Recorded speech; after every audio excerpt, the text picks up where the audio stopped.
നമസ്കാരം. വചന സമീക്ഷയുടെ പുതിയൊരു അധ്യായത്തിലേക്ക് എല്ലാ പ്രിയ പ്രേക്ഷകർക്കും സ്വാഗതം.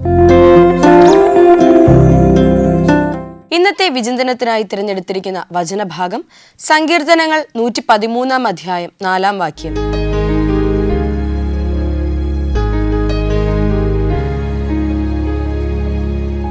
യഹോവ സകല ജനതകൾക്ക് മീതെയും അവന്റെ മഹത്വം ആകാശത്തിന് മീതെയും ഉയർന്നിരിക്കുന്നു. ഏറ്റവും പ്രിയമുള്ളവരെ, നമുക്കറിയാം നമ്മുടെ എല്ലാം പരിപാലകനാണ്, നമ്മുടെ എല്ലാം സൃഷ്ടാവാണ് യഹോവ. ഈ യഹോവയുടെ മഹത്വം എല്ലാ ജനതകൾക്ക് മീതെയും, അതായത് ലോകത്തിലെ എല്ലാ ജനങ്ങൾക്കും അവൻ്റെ മക്കളായിട്ടുള്ള എല്ലാ മനുഷ്യർക്കും മുകളിൽ ഉയർന്നിരിക്കുന്നുണ്ട്. അവൻ്റെ മഹത്വം എന്നും ചലിച്ചുകൊണ്ടേയിരിക്കുന്നു. എല്ലാ സമുദ്രങ്ങൾക്ക് മുകളിലും അവൻ്റെ ആത്മാവ് ചലിച്ചുകൊണ്ടേയിരിക്കുന്നു. അങ്ങനെയെങ്കിൽ കരയും കടലും ഉൾപ്പെടുന്ന പ്രപഞ്ചമെന്ന ഈ വലിയ സത്യത്തിൻ്റെ മുന്നിലും പിൻപിലും വലത്തും ഇടത്തും താഴെയും മുകളിലും എല്ലാ വശത്തുമായിരുന്നു കൊണ്ട് നമ്മെ പരിപാലിക്കുകയും നമ്മെ സംരക്ഷിക്കുകയും ചെയ്യുന്ന യഹോവയിലേക്ക് നമ്മുടെ കണ്ണുകൾ നമുക്ക് തിരിക്കാം. അതിന് ഈ വചനം നമ്മെ സഹായിക്കട്ടെ. വചന സമീക്ഷയുടെ ഈ അധ്യായത്തിലേക്ക് എല്ലാ പ്രേക്ഷകർക്കും ഒരിക്കൽ കൂടി സ്വാഗതം. വിജയനഗര സാമ്രാജ്യത്തിലെ രാജാവായിരുന്നു കൃഷ്ണദേവരായർ. പ്രജകളുടെ ക്ഷേമത്തിനും പ്രജകളുടെ നല്ല ജീവിതത്തിനും എന്നും എല്ലാ പിന്തുണയും നൽകിയിരുന്ന വലിയൊരു രാജാവ്. ഒരിക്കൽ അദ്ദേഹം ഒരു വാർത്ത കേൾക്കാൻ ഇടയാവുകയാണ്. അദ്ദേഹത്തിൻ്റെ നാട്ടിൽ രാമയ്യ എന്നു പേരുള്ള ഒരു വൃദ്ധൻ. ആ വൃദ്ധനെ ആര് രാവിലെ പ്രഭാതത്തിൽ കണി കണ്ട് ഉണർന്നാലും അവരുടെ അന്നത്തെ ദിവസം ഏറ്റവും മോശമായിരിക്കും. അവർക്ക് ജീവിതത്തിൽ ദുരിതങ്ങൾ ഉണ്ടാകും എന്നൊക്കെയുള്ള വാർത്ത അദ്ദേഹത്തിൻ്റെ ചെവിയിലേക്ക് എത്തുകയാണ്. ഇത് കേട്ട് രാജാവ് ഒരു കാര്യം തീരുമാനിക്കുന്നു. ഒന്ന് പരീക്ഷിച്ചു നോക്കണം. ഈ ജനക്കൂട്ടം പറയുന്നതിൽ എന്തെങ്കിലും സത്യമുണ്ടോ? അങ്ങനെ ഏതെങ്കിലും ഒരു മനുഷ്യനെ കണി കണ്ടു എന്ന് കരുതി അതിലെന്തെങ്കിലും അന്ധവിശ്വാസത്തിന്റെ മൂല്യമുള്ളത് കൊണ്ടായിരിക്കും ഒരു പക്ഷേ ഇങ്ങനെയൊക്കെ എല്ലാവരും പറഞ്ഞുണ്ടാക്കുന്നത്. ഇതൊരു കള്ളക്കഥയാകാം.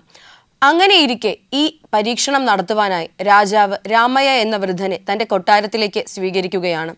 അദ്ദേഹത്തിനെ കണ്ട മാത്രയിൽ അദ്ദേഹത്തിന്റെ പ്രായത്തെ ബഹുമാനിച്ചുകൊണ്ട് രാജാവ് അദ്ദേഹത്തെ വണങ്ങുന്നു. എന്നിട്ട് ഇപ്രകാരം പറയുന്നു: അല്ലയോ രാമയ്യ, താങ്കളെ കണി കണ്ടുണരുമ്പോൾ അവിടെ എല്ലാവർക്കും ദുരിതങ്ങൾ ഉണ്ടാകും എന്ന് പറയുന്നു.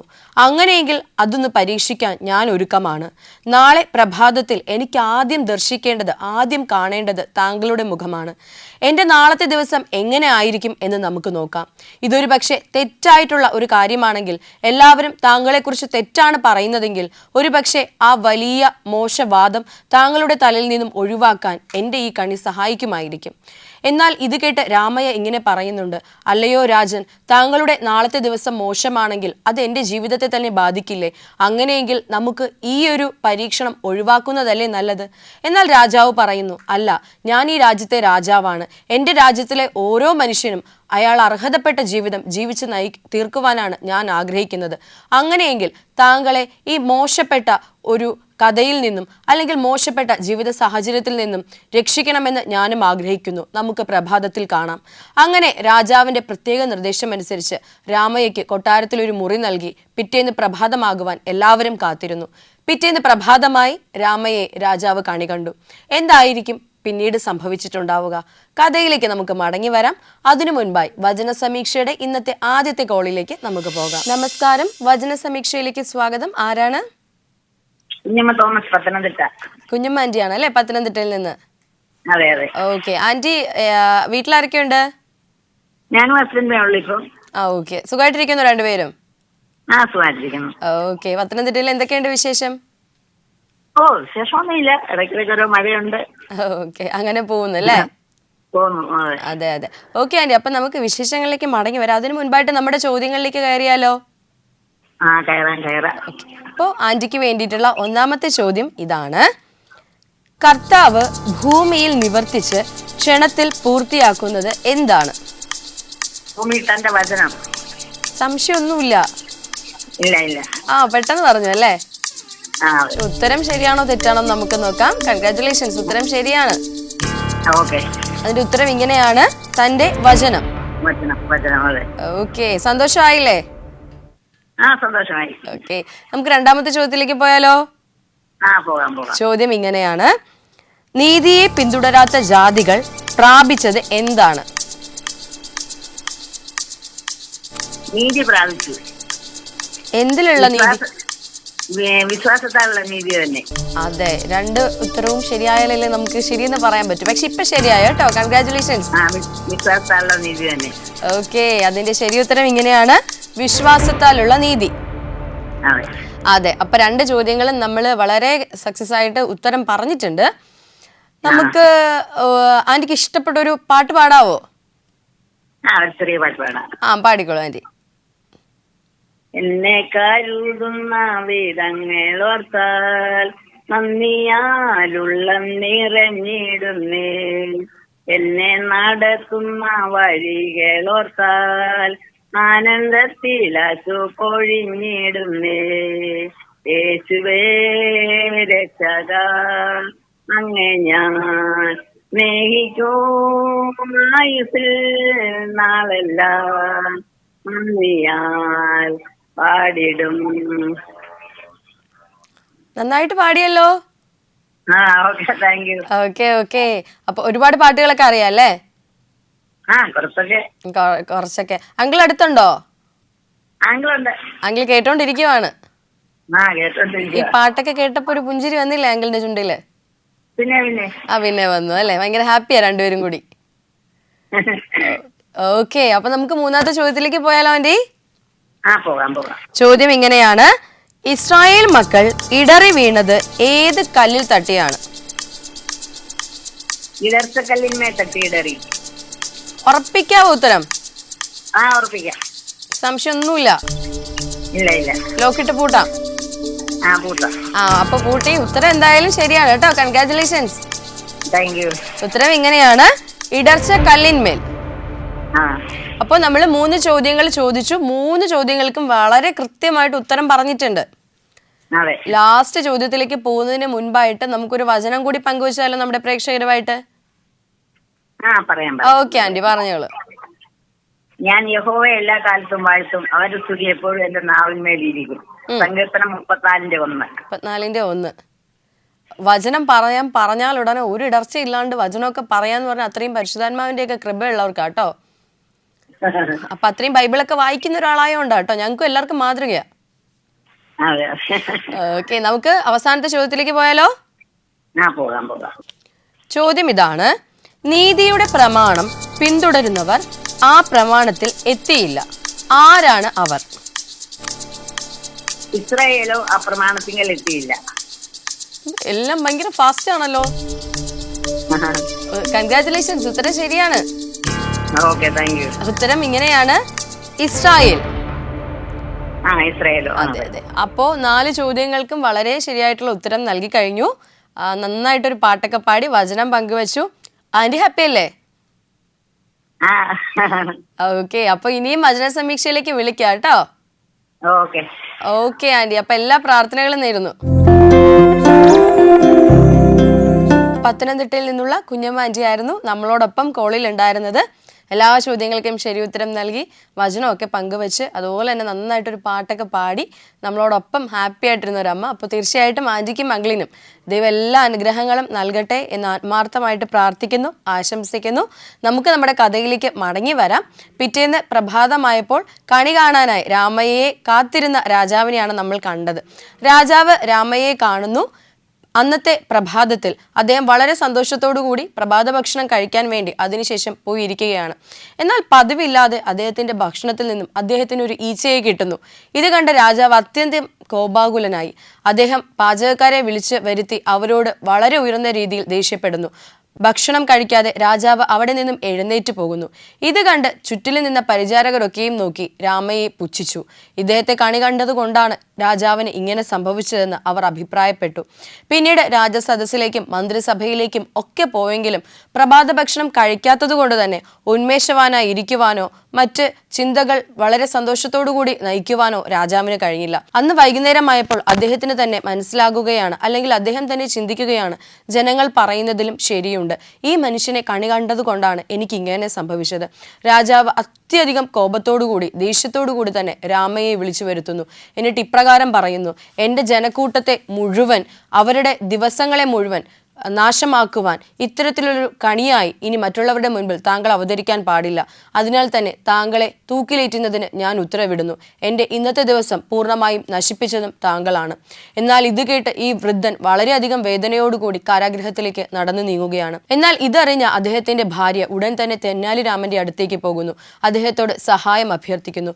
തെന്നാലിരാമൻ ഉടൻ തന്നെ കാരാഗൃഹത്തിലേക്ക് എത്തി അദ്ദേഹത്തിന്റെ ചെവിയിൽ ഒരു രഹസ്യം ഉപദേശിച്ചു കൊടുക്കുന്നു. പിറ്റേന്ന് പ്രഭാതമായി. എന്തായിരിക്കും തെന്നാലിരാമൻ ഉപദേശിച്ചു കൊടുത്ത ആ രഹസ്യം? ആ രഹസ്യം കൊണ്ട് ഈ വൃദ്ധന്റെ ജീവൻ രക്ഷിക്കുവാൻ സാധിക്കുമോ? കഥയിലേക്ക് നമുക്ക് മടങ്ങി വരാം. അതിനു മുൻപായി നമ്മുടെ രണ്ടാമത്തെ കോളറിലേക്ക് നമുക്ക് പോകാം. നമസ്കാരം, വചന സമീക്ഷയിലേക്ക് സ്വാഗതം. ആരാണ്? വ്യൂല. വ്യൂല ആന്റി എവിടെ നിന്ന് വിളിക്കുന്നു? നെയ്യാറ്റിങ്കര. വീട്ടിലാരൊക്കെ ഉണ്ട് ആന്റി?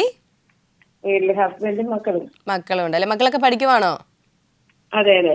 ഓക്കെ. അവിടെ മഴയൊക്കെ ഉണ്ടോ നെയ്യാറ്റിങ്കരയില്? മഴയുണ്ട്. ഉണ്ടല്ലേ. ഓക്കെ. കാലവർഷമൊക്കെ ഇങ്ങ് എത്തിയല്ലേ? അതെ അതെ. ഓക്കെ ആന്റി, അപ്പൊ നമുക്ക് നമ്മുടെ ചോദ്യങ്ങളിലേക്ക് കയറിയാലോ?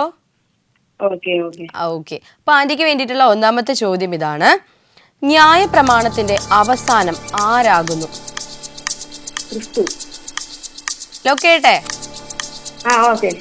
ഓക്കെ, അതിൽ സംശയിക്കാനൊന്നുമില്ല. ആന്റി അത്രയും ഉറപ്പോടെ പറയുമ്പോൾ ഞാനായിട്ട് തെറ്റാന്ന് പറയാൻ പാടില്ലല്ലോ. അതെ, അപ്പൊ അതിന്റെ ഉത്തരം ശരിയാണ്. കൺഗ്രാറ്റുലേഷൻസ്. ഉത്തരം ഇങ്ങനെയാണ്, ക്രിസ്തു. അങ്ങനെയാണെങ്കിൽ നമുക്ക് രണ്ടാമത്തെ ചോദ്യത്തിലും കൂടി കയറിയിട്ട് ബാക്കി വിശേഷങ്ങളിലേക്ക് വരാം. ചോദ്യം ഇങ്ങനെയാണ്: ക്രിസ്തു ന്യായപ്രമാണത്തിന്റെ അവസാനമായത് എന്തിനായിട്ടാണ്? വിശ്വസിക്കുന്ന ഏവനും നീതി ലഭിക്കുവാൻ തക്കവണ്ണം. വളരെ കൃത്യമായിട്ടാണല്ലോ ഉത്തരങ്ങളൊക്കെ പറയുന്നത്. Very good. അപ്പൊ എന്തായാലും ഉത്തരം ശരിയാണ് കേട്ടോ. കൺഗ്രാറ്റുലേഷൻസ്. അതിന്റെ ഉത്തരം ഇങ്ങനെയാണ്: വിശ്വസിക്കുന്ന ഏവനും നീതി ലഭിക്കുവാൻ തക്കവണ്ണം. ഓക്കെ, അപ്പൊ നമുക്ക് അടുത്ത ചോദ്യത്തിലേക്ക് പോകാം. അതിനു മുൻപായിട്ട് ആന്റി പാട്ടൊക്കെ പാടാറുണ്ടോ? പാടാറുണ്ട്. അപ്പൊ നമ്മുടെ പ്രേക്ഷകർക്ക് വേണ്ടിട്ട് ഒരു പാട്ട് പാടാവോ ഇന്ന്? പാടാം. പാടിക്കോളൂ ആന്റി. നന്ദിയാൽ നിറയുന്നു എന്നന്തരംഗം, മനമേ നടത്തിയ വിധങ്ങളെയോ. നന്ദിയാൽ നിറയുന്നു എന്നന്തരംഗം, മനമേ നടത്തിയ വിധങ്ങളെയോ. ഒന്നിനും കുറവില്ല നടത്തുന്ന ഇമ്മാനുവേലേ, അങ്ങേക്കു നന്ദി. ഒന്നിനും കുറവില്ലാതെ നടത്തുന്ന ഇമ്മാനുവേലേ, അങ്ങേക്കു നന്ദി. ഓക്കെ.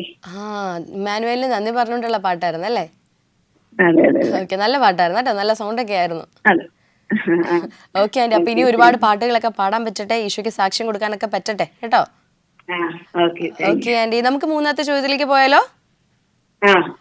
ചോദ്യം ഇതാണ്: ന്യായപ്രമാണത്താലുള്ള നീതി സംബന്ധിച്ച് മോശെ എഴുതിയിരിക്കുന്നത് എന്താണ്? അത് അനുഷ്ഠിക്കുന്ന മനുഷ്യൻ അതിനാൽ ജീവിക്കും. ജീവിക്കോ? അതെ, ജീവിക്കും. ഉറപ്പാണ്? അതെ. ആന്റിക്ക് ഉറപ്പുണ്ടെങ്കിൽ ഉത്തരവും ഉറപ്പാണ്. ശരിയാണ് കേട്ടോ. കൺഗ്രാറ്റുലേഷൻസ്. അതിന്റെ ഉത്തരം ഇങ്ങനെയാണ്: അത് അനുഷ്ഠിക്കുന്ന മനുഷ്യൻ അതിനാൽ ജീവിക്കും. അതെ. ഓക്കെ, അപ്പൊ നമ്മൾ 3 ചോദ്യങ്ങള് വളരെ എന്താ പറയാ സന്തോഷത്തോടു കൂടി അവസാനിപ്പിച്ചിട്ടുണ്ട്. ഇനി നമുക്ക് ഒരു ചോദ്യം മാത്രമേ അവശേഷിക്കുന്നുള്ളൂ. ആ ചോദ്യത്തിലേക്ക് പോകാം. അതിന് മുൻപായിട്ടൊരു ചോദ്യം ചോദിക്കട്ടെ, വേറൊരു ചോദ്യം ചോദിക്കട്ടെ? ഓക്കെ. ആന്റിക്ക് ബൈബിളിൽ ഏറ്റവും ഇഷ്ടമുള്ള ഒരു കഥാപാത്രം ആരാ? എനിക്ക് ഏറ്റവും ഇഷ്ടം ഹന്നയാണ്. യേശു കഴിഞ്ഞാൽ അടുത്ത കഥാപാത്രമല്ല, നമ്മുടെ ദൈവമാണ്. ബൈബിളിൽ പറഞ്ഞിരിക്കുന്ന എനിക്ക് ഏറ്റവും ഇഷ്ടപ്പെട്ട കഥാപാത്രം ഹന്നയാണ്. കാരണം ഒന്നാമത് ഒരു സ്ത്രീയാണ്, സ്വാഭാവികം. രണ്ടാമത് അവളുടെ സാഹചര്യം പ്രതികൂലമായിരുന്നപ്പോഴും അവൾ മനുഷ്യരുടെ മുഖത്തേക്ക് നോക്കിയില്ല. ഭർത്താവ് ആ സ്ഥാനത്ത് അവൾക്ക് സഹായമായിട്ട് കൂടെ ഉണ്ടായിരുന്നെങ്കിലും അവര് ആശ്രയിക്കേണ്ടവനിൽ നോക്കി അത് മുഖാന്തരമുള്ള പ്രതിഫലം അനുഭവിച്ചു. അതുപോലെ ദൈവത്തോടുള്ള വാഗ്ദത്തം അവൾ ചെയ്ത ഒരു ഉടമ്പടിയുണ്ട്, അതും നിറവേറ്റി. അതാണ് ഇഷ്ടം. അതെ. അപ്പൊ അതിൽ നിന്നുള്ള ഒരു ഹന്നയിൽ നമുക്ക് കാണാൻ പറ്റുന്ന ഏറ്റവും നല്ല ക്വാളിറ്റി അത് തന്നെ അല്ലേ? നമ്മള് ഈശോയിലേക്കാണ് നോക്കേണ്ടത്, മനുഷ്യരെ അല്ല. അതെ അതെ, തീർച്ചയായിട്ടും. ആന്റിയും അങ്ങനെയൊക്കെ ആണോ? എപ്പോഴും ഈശോയോട് ചേർന്ന് നിൽക്കുന്ന ഒരാളാണോ? തീർച്ചയായിട്ടും തീർച്ചയായിട്ടും. ഓക്കെ, ഇത് കാണുന്ന കേൾക്കുന്ന ഒരുപാട് പേർക്ക് വലിയ പ്രചോദനമാവട്ടെ, സാക്ഷ്യമാവട്ടെ കേട്ടോ. അതെ. ഓക്കെ, ഹന്നയൊക്കെ ഇങ്ങനെ എടുത്തു പറയുമ്പോൾ നമുക്കും ഒരു സന്തോഷം. അതായത് ഇത് പെട്ടെന്ന് ശ്രദ്ധിക്കപ്പെടുന്ന അല്ലെങ്കിൽ പെട്ടെന്ന് എല്ലാവരും പറയുന്ന ഒരു കഥാപാത്രം അല്ലല്ലോ. അതെ. എല്ലാവരും ഈ രാജാക്കന്മാരെയും ദാവീദിനെ ഇങ്ങനെയൊക്കെ സ്നേഹിക്കുമ്പോൾ ഇങ്ങനെയുള്ള ആൾക്കാരെയും സ്നേഹിക്കുന്ന ആൾക്കാരുണ്ടെന്ന് എല്ലാവരും അറിയട്ടെ. അതെ. ഓക്കെ ആന്റി, അപ്പൊ നമുക്ക് അവസാനത്തെ ചോദ്യത്തിലേക്ക് പോയാലോ? ഓക്കെ. ചോദ്യം ഇതാണ്: വചനം സമീപമായി ഇരിക്കുന്നത് എവിടെയാണ്? വായിലും ഹൃദയത്തിലും. തീർച്ചയായിട്ടും ശരി ഉത്തരമാണ്. കൺഗ്രാറ്റുലേഷൻസ്. Okay, thank U. അതെ, അതിന്റെ ഉത്തരം ഇങ്ങനെയാണ്: വായിലും ഹൃദയത്തിലും. അതെ. അതുപോലെ തന്നെ ഇതേ വായ കൊണ്ട് ഇനിയും ഈശോയെ സ്തുതിക്കാനൊക്കെ സാധിക്കട്ടെ എന്ന് ആത്മാർത്ഥമായിട്ട് പ്രാർത്ഥിക്കുന്നു കേട്ടോ. Thank you. ഓക്കെ ആന്റി, അപ്പം തീർച്ചയായിട്ടും ഇനിയും വചന സമീക്ഷയിലേക്ക് വിളിക്കുക. തീർച്ചയായിട്ടും. Okay aunty, thank you so much. എല്ലാ പ്രാർത്ഥനാശംസകളും. ഓക്കെ. നെയ്യാറ്റിൻകരയിൽ നിന്നും ബ്യൂല ആന്റി ആയിരുന്നു നമ്മളോടൊപ്പം കോളിൽ ഉണ്ടായിരുന്നത്. വളരെ സന്തോഷത്തോടു കൂടി നല്ലൊരു അനുഭവമൊക്കെ പങ്കുവച്ചു. ബൈബിളുമായിട്ട് ചേർന്ന് നിന്നുകൊണ്ട് ഒരു കഥാപാത്രത്തെയൊക്കെ നമുക്ക് പരിചയപ്പെടുത്തി വളരെ നല്ല രീതിയിൽ ആൻറ്റി കോൾ അവസാനിപ്പിക്കുകയാണ് ചെയ്തത്. തീർച്ചയായിട്ടും ആൻറ്റിക്കും ആൻറ്റിയുടെ കുടുംബത്തിനും എല്ലാ വിധത്തിലുള്ള ദൈവാനുഗ്രഹങ്ങളും ഈശോ നൽകട്ടെ എന്ന് പ്രാർത്ഥിക്കുന്നു, ആഗ്രഹിക്കുന്നു, ആശംസിക്കുന്നു. നമുക്ക് നമ്മുടെ കഥയിലേക്ക് മടങ്ങി വരാം. തെന്നാലി രാമൻ പറഞ്ഞു കൊടുത്ത ആ രഹസ്യം അദ്ദേഹത്തിൻ്റെ ആ രാമയ്യ എന്ന വൃദ്ധൻ്റെ ജീവൻ രക്ഷിച്ചിട്ടുണ്ടാകുമോ എന്ന് നമുക്ക് നോക്കാം. തൂക്കിലേറ്റുന്നതിന് മുൻപായി കുറ്റവാളിയോട് അവസാനം ചോദിക്കുന്ന ഒരു ചോദ്യമില്ലേ, താങ്കളുടെ അവസാനത്തെ ആഗ്രഹം എന്താണ്? അങ്ങനെ പടയാളികൾ അദ്ദേഹത്തോട് ചോദിക്കുന്നു. അപ്പോൾ അദ്ദേഹം ഇപ്രകാരമാണ് പറയുന്നത്. അതും തെന്നാലി രാമൻ പറഞ്ഞതുപോലെ അദ്ദേഹം ഇങ്ങനെ പറയുകയാണ്: എനിക്ക് രാജാവിനോട് ഒരു ചോദ്യം ചോദിക്കാനുണ്ട്, അത് ഞാൻ എഴുതി നിങ്ങളുടെ കൈവശം തന്നുവിടാം. അതിന് ഉത്തരം ലഭിക്കുന്നത് വരെ നിങ്ങൾ എന്നെ തൂക്കിലേറ്റാൻ പാടില്ല. അങ്ങനെ പട്ടാളക്കാർ അത് സമ്മതിക്കുന്നു. അദ്ദേഹം ഒരു എഴുത്ത് പലക വരുത്തി അതിലേക്ക് ഇങ്ങനെ എഴുതി അയക്കുകയാണ് ഒരു ചോദ്യം. ഇത് കണ്ട രാജാവ്, ഈ ചോദ്യം കണ്ട രാജാവ് പെട്ടെന്നൊന്ന് സ്തബ്ധനായി പോകുന്നു. അതിൽ ഇപ്രകാരമാണ് എഴുതിയിരുന്നത്: എന്നെ കണി കണ്ട അങ്ങയുടെ ഒരു ദിവസം മോശമായെങ്കിൽ അങ്ങയെ കണി കണ്ട ഞാനിതാ എൻ്റെ ജീവന് വേണ്ടി കരയുന്നു, ഞാനിതാ മരിക്കാൻ ഒരുങ്ങുന്നു. അങ്ങനെയെങ്കിൽ എന്നെക്കാൾ അധികമായി മോശമായിട്ടുള്ള കണി താങ്കളല്ലേ, അല്ലയോ രാജൻ എന്നൊരു ചോദ്യം. ഇത് കണ്ട് രാജാവിന് തൻ്റെ തെറ്റ് മനസ്സിലാകുകയാണ്.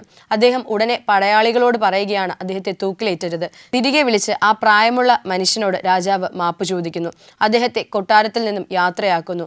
എന്നിട്ട് രാജാവ് ഇപ്രകാരം പറയുന്നുണ്ട്: ഒരു മനുഷ്യൻ്റെ ജീവനെ സംബന്ധിച്ചിടത്തോളം അല്ലെങ്കിൽ ജീവനുമായി ബന്ധപ്പെടുത്തി അന്ധവിശ്വാസങ്ങളെ നമ്മൾ ഒരിക്കലും കണക്കാക്കാൻ പാടില്ല.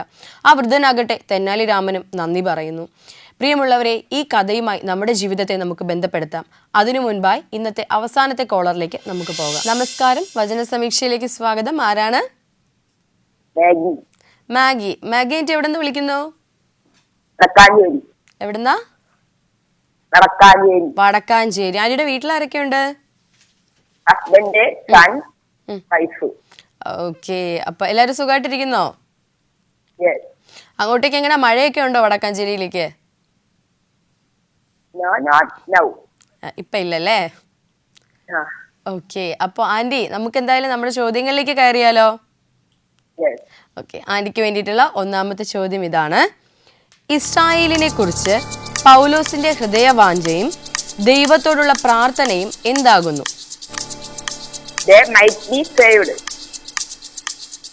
ലോക്കേട്ടെ. ഓക്കെ, ഉത്തരം ശരിയാണ്. Congratulations. They might be saved. അതെ, അവർ രക്ഷിക്കപ്പെടണം എന്നുള്ളതാണ് ശരിയായിട്ടുള്ള ഉത്തരം. ഓക്കെ, നമുക്ക് അങ്ങനെയാണെങ്കിൽ രണ്ടാമത്തെ ക്വസ്റ്റ്യനിലേക്ക് പോയാലോ?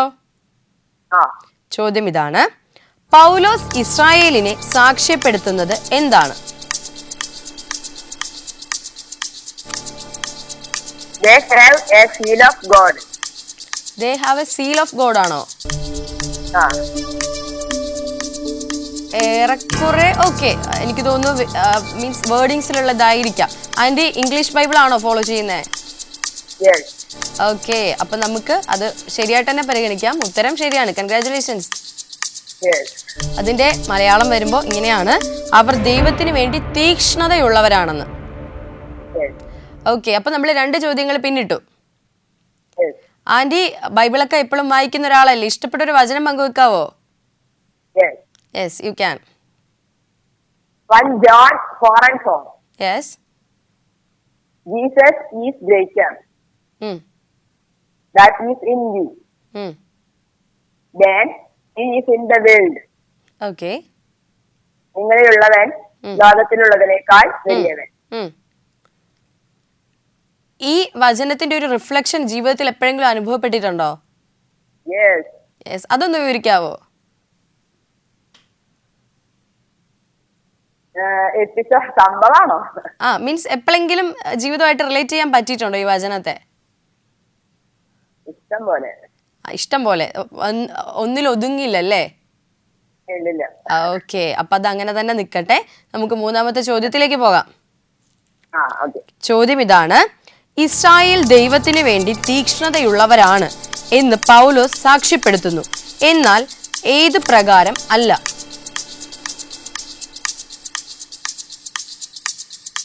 Not according to knowledge. Very good, ശരി ഉത്തരമാണ് കേട്ടോ. കൺഗ്രാറ്റുലേഷൻസ്. Yes. ഓക്കെ, അതിന്റെ ശരി ഉത്തരം ഇങ്ങനെയാണ്: പരിജ്ഞാന പ്രകാരം, നോളജ് അതല്ല. ഓക്കെ, നമ്മളപ്പോൾ 3 ക്വസ്റ്റ്യൻസ് കവർ ചെയ്തു. 4ാമത്തെ ക്വസ്റ്റ്യൻ നമുക്ക് വേണ്ടി വെയിറ്റിംഗ് ആണ്. പക്ഷേ അതിനു മുൻപായിട്ട് ആൻറ്റി പാട്ട് പാടാറുണ്ടോ? Yes. യെസ്, അങ്ങനെയാണെങ്കിൽ ഒരു പാട്ട് പാടാവോ? Okay. ഓക്കെ ആൻറ്റി, പാടിക്കോളൂ. യഹോവയുടെ സജിത്വം ഭക്തന്മാർക്ക്, യഹോവയുടെ സജിത്വം ഭക്തന്മാർക്ക്, ഇന്നുമെന്നും എല്ലാ നാളും വഴി നടത്തിയിടും, ഇന്നുമെന്നും എല്ലാ നാളും വഴി നടത്തിയിടും. ക്രിസ്തുയേശുവിനാൽ നാം പിടിക്കപ്പെട്ടവരാ, ക്രിസ്തുയേശുവിനാൽ നാം പിടിക്കപ്പെട്ടവരാ, ക്രിസ്തുവിൻ സ്നേഹത്തിൽ നിറഞ്ഞിടേണം, ക്രിസ്തുവിൻ സ്നേഹത്തിൽ നിറഞ്ഞിടേണം. ഗുണരമായ ഭൗമഭവനം അഴിഞ്ഞു പോയാലും, ഗുണരമായ ഭൗമഭവനം അഴിഞ്ഞു പോയാലും, കൈപ്പണിയല്ലാത്ത ഭവനം സ്വർഗമൊരുക്കിയിടും, കൈപ്പണിയല്ലാത്ത ഭവനം സ്വർഗമൊരുക്കിയിടും. യഹോവയുടെ സജിത്വം ഭക്തന്മാർക്ക്, യഹോവയുടെ സജിത്വം ഭക്തന്മാർക്ക്, ഇന്നുമെന്നും എല്ലാ നാളും വഴി നടത്തിയിടും, ഇന്നുമെന്നും എല്ലാ നാളും വഴി നടത്തിയിടും. ഓക്കെ ആൻറ്റി, നന്നായിട്ട് പാടിയല്ലോ. ഇത് കമ്പോസ് ചെയ്തത് ആൻറ്റിയാണോ? യെസ്. ലിറിക്സോ? ലിറിക്സ് ലിറിക്സ് എന്ന് പറഞ്ഞാൽ എന്താണ്? ലൈനല്ലേ? ആ, ലൈൻസ്, വരികൾ എഴുതിയത്. കമ്പോസിഷൻ വരി എഴുതിയെന്നല്ല അർത്ഥം. ഓക്കെ, കമ്പോസിഷൻ മറ്റേ മ്യൂസിക് എന്ന് പറഞ്ഞാൽ മ്യൂസിക് കൊടുത്തത്, ആ ടോണൊക്കെ ഇട്ടത്, ട്യൂൺ ഇട്ടത്. ട്യൂൺ ഇട്ടത് ഞാനല്ല, ഇത് പാരഡിയാണ്. ഓക്കെ, പാരഡിയാണ്. ഓക്കെ, പക്ഷെ നന്നായിട്ടുണ്ടായിരുന്നു. ലിറിക്സ് മീൻസ് ലൈൻസ് ഒക്കെ നല്ല രസമുണ്ടായിരുന്നു കേൾക്കാൻ. ഓക്കെ, അപ്പോൾ ഇനിയും പുതിയ പുതിയ വെറൈറ്റി ഗാനങ്ങളുമായിട്ട് വചനസമീക്ഷയിലേക്ക് വിളിക്കാം കേട്ടോ. അതെ, 4ാമത്തെ ചോദ്യം ചോദിക്കാൻ പോവാ. ഓക്കെ, ഞാൻ അതിനൊരു പ്രോത്സാഹനം തന്നതാ. ഓക്കെ, 4ാമത്തെ ചോദ്യം ഇതാണ്: അവർ ദൈവത്തിന്റെ നീതിക്ക് കീഴ്പ്പെടാഞ്ഞത് എന്തുകൊണ്ടാണ്?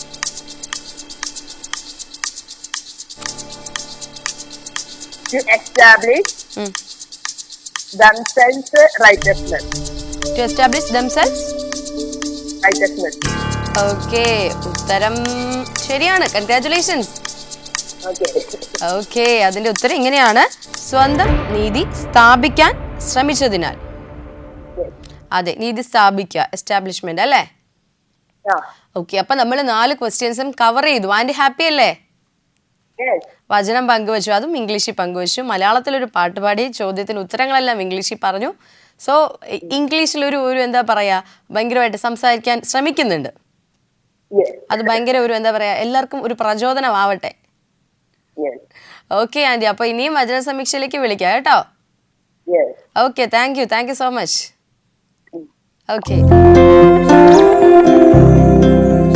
വടക്കാഞ്ചേരിയിൽ നിന്നുമുള്ള മാഗി ആൻറ്റി ആയിരുന്നു നമ്മളോടൊപ്പം കോളിൽ ഉണ്ടായിരുന്നത്.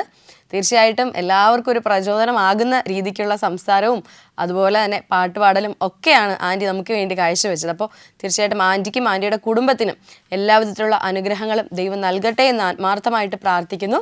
നമുക്ക് നമ്മുടെ കഥയുടെ അന്ത്യത്തിലേക്ക്, നമ്മുടെ ഇന്നത്തെ അധ്യായത്തിൻ്റെ അന്ത്യത്തിലേക്ക് മടങ്ങി വരാം. രാമയ്യ എന്ന വൃദ്ധൻ്റെ കഥയാണ് നമ്മൾ കണ്ടത്. അദ്ദേഹത്തിൻ്റെ ജീവിതവുമായി ബന്ധപ്പെട്ട് കിടന്ന അല്ലെങ്കിൽ കെട്ടുപിണഞ്ഞു കിടന്ന ഒരു വിശ്വാസത്തെ രാജാവ് സംശയിക്കുന്നു. പിന്നീട് അതിൽ നിന്നും രാജാവ് വിമുക്തി നേടുന്നു. മറ്റുള്ളവരുടെ മുന്നിൽ അന്ധവിശ്വാസങ്ങൾക്ക് ഒരു പ്രാധാന്യവുമില്ല എന്ന് തന്നെ അദ്ദേഹം പറയുകയും തെളിയിക്കുകയും ചെയ്യുന്നുണ്ട്. ഏറ്റവും പ്രിയമുള്ളവരെ, നമ്മുടെ ചുറ്റിലും ഇതുപോലെ ഒരുപാട് ജീവിതങ്ങളുണ്ട്. നമ്മൾ പലപ്പോഴും കളിയാക്കി ചിരിക്കുന്ന, പരിഹസിച്ച് തള്ളുന്ന പല മുഖങ്ങളുണ്ട്. ഒരുപക്ഷെ നമ്മളും ഇത്തരത്തിൽ ആരെയെങ്കിലുമൊക്കെ കളിയാക്കിയിട്ടുണ്ടാകാം, അല്ലെങ്കിൽ നമ്മളെ ആരെങ്കിലുമൊക്കെ കളിയാക്കിയിട്ടുണ്ടാകാം. പക്ഷേ അപ്പോഴും വേദനിക്കുന്ന ഒരു ഹൃദയം അവർക്കും നമുക്കുമുണ്ടെന്ന് നമ്മൾ പലപ്പോഴും മറന്നുപോകുന്നു. പരിഹാസങ്ങൾക്ക് പിന്നിലും വലിയ കളിയാക്കലുകൾക്ക് പിന്നിലും വലിയ ഹൃദയങ്ങളുണ്ടെന്ന തിരിച്ചറിവ് നമുക്ക് പലപ്പോഴും ഇല്ലാതെ പോകുന്നു. അങ്ങനെയെങ്കിൽ കൂട്ടത്തിലുള്ള ഒരു വ്യക്തിയെ അല്ലെങ്കിൽ കൂട്ടുകാരനെ ഒറ്റപ്പെടുത്തുന്നതിന് പകരം മറ്റുള്ളവർ അവരെ ഒറ്റപ്പെടുത്തുമ്പോൾ ചേർത്ത് പിടിക്കുവാനല്ലേ നമ്മളും ശ്രമിക്കേണ്ടത്? നമുക്ക് ഓർമ്മയില്ലേ, എല്ലാവരാലും ഒറ്റപ്പെട്ട്, എല്ലാവരാലും അവഹേളിക്കപ്പെട്ട് ഒരു രാത്രി മുഴുവൻ തടവറയിൽ കഴിഞ്ഞ ഈശോവിനെ? അങ്ങനെ ഈശോ ആ വേദന സഹിച്ചുവെങ്കിൽ കൂടെയുള്ളവൻ പോലും ഒറ്റിക്കൊടുത്ത, യൂദാസ്ലീഹ ഒറ്റിക്കൊടുത്ത ഈശോ എന്ന ആ വലിയ ചരിത്ര പുരുഷന് മുൻപിൽ നമ്മുടെ ജീവിതങ്ങളെ നമുക്ക് സമർപ്പിക്കാം. ഈശോ ഒറ്റപ്പെട്ടതുപോലെ ഇനിയും ഈ ലോകത്ത് മറ്റൊരാളും ഒറ്റപ്പെടാതിരിക്കുവാൻ നമുക്ക് മറ്റുള്ളവരെ ചേർത്ത് പിടിക്കുവാൻ പരിശ്രമിക്കാം. അന്ധവിശ്വാസങ്ങൾക്കും കപടവിശ്വാസങ്ങൾക്കും എതിരെ ശബ്ദമുയർത്തുവാൻ നമുക്ക് പരിശ്രമിക്കാം. അതിന് ഈ കഥ നമ്മളെ സഹായിക്കട്ടെ. വചന സമീക്ഷയുടെ ഈ അധ്യായം ഇവിടെ പൂർണ്ണമാകുന്നു. പുതിയൊരു അധ്യായത്തിൽ നമുക്ക് വീണ്ടും കണ്ടുമുട്ടാം. നന്ദി, നമസ്കാരം.